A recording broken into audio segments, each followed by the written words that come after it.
Welcome back to another Hot Takes video. Let's get right to the first one, which comes from Twitter, and it says, just hear me out, triple threat main event on night 2 of WrestleMania 40. Winner takes home all the gold. Winner gets crowned as the face of WWE. Am I cooking or am I cooking? You are not cooking. I'm sorry, but I don't want to see the championships get unified once again. There's a whole reason that we split them up in the first place, and we can't undo what Triple H did. Also, on top of that, I think Cody Rhodes needs to finish the story alone against Roman Reigns without The Rock or without Seth Rollins. It needs to be a one-on-one, and Cody Rhodes has got to finish the job by himself. So I don't agree with this hot take, but it is indeed a hot take, so I do appreciate that.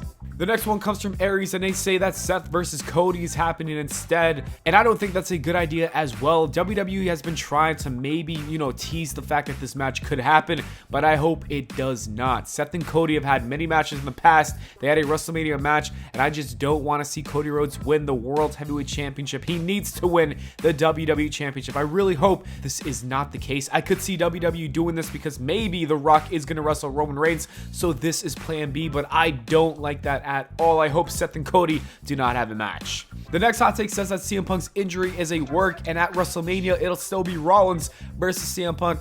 For me, I wish that was the case, and I believed it at first. I was like, maybe this could be a work, but at this point, after seeing CM Punk pretty much cry on Raw, it is not a work. CM Punk is injured, and he will be back later. I'm just hoping that at WrestleMania 41, he does get that main event, because he deserves it, but as of right now, I don't think it's a work. The next hot take says that Seth Rollins' time as champion has been great and severely underappreciated. Everyone begged for him to get a world championship for years, and when he got it, everyone is now begging for him to drop it. He's the most consistent champion and puts in the work to be at this spot. Seth Rollins has been doing a great job as the world champion, but I do think that his gimmick or his character isn't the best right now. Like, his in-ring work is top notch. I love what he's doing. I love the matches he's putting on, but when it comes to his character, I'm not a huge fan, and maybe that's why other people wanted to drop the belts. I think it was a good run, but it's time to end it at WrestleMania, either to Drew McIntyre or Gunther. Either or, it doesn't really matter with me.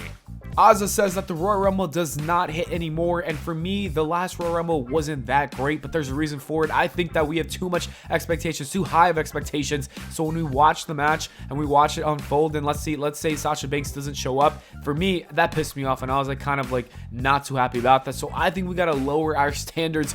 We don't need to have all these crazy returns in our mind, because then we are let down. So maybe that was the case with this Royal Rumble. I'm not sure, but that's just what I think. So I'm gonna lower my expectations for next year. I will not believe that anyone like Sasha Banks, MJF, or Okada are gonna show up anymore. I'm just gonna enjoy it for whatever it is.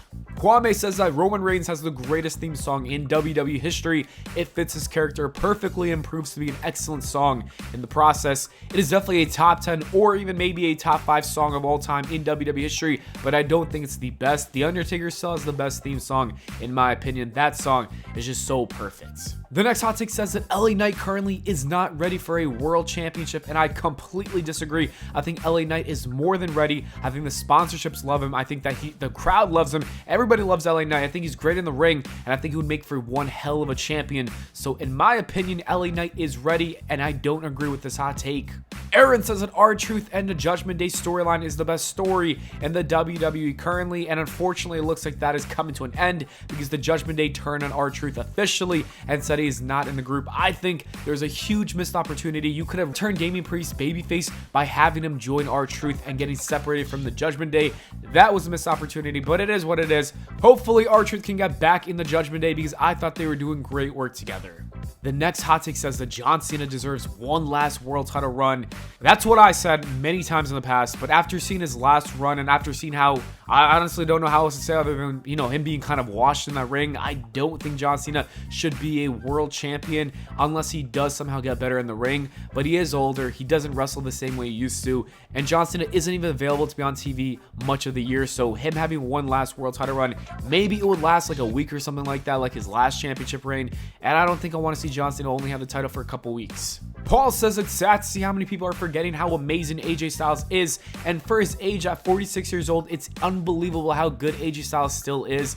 He is underappreciated, underrated, but it doesn't matter because AJ Styles is still going to put on some great matches despite being underrated. The next hot take says that I feel that WrestleMania 39 is already a top 5 Mania of all time.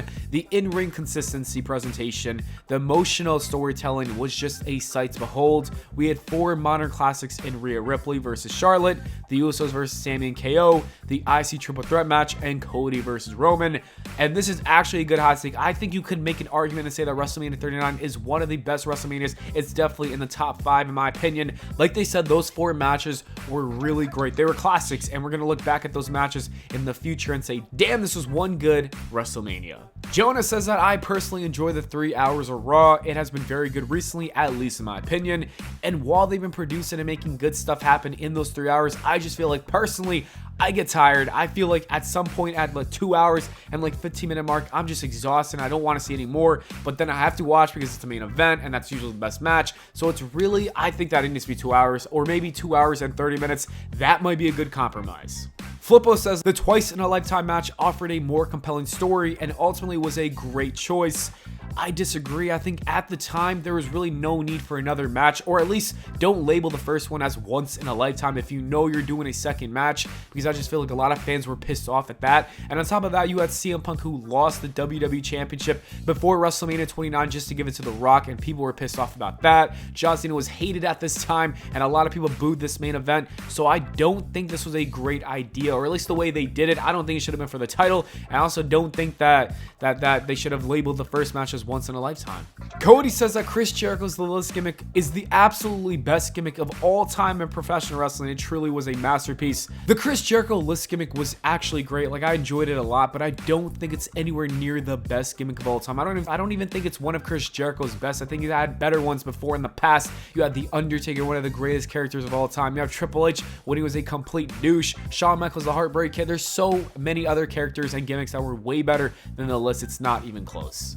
The next hot take says that WWE missed the opportunity to make Chad Gable the one to dethrone Gunther. Gable is an afterthought now. I'm still on the bandwagon. I still want to see Gable win the IC Championship and defeat and dethrone Gunther at WrestleMania. That is what I want to see. I will stand by that. I am a Chad Gable mark, and I'm 100% okay with that. Black Sun says that Dominic Mysterio should be tag team champions right now. Honestly, I wish that Dom had a twin, because that would have been the greatest and funniest thing ever to see those guys on TV. Randomly one day Nick just appears and he's somehow his twin, or maybe you get somebody that looks very similar to Dom. I think that would be the funniest thing that WWE could do.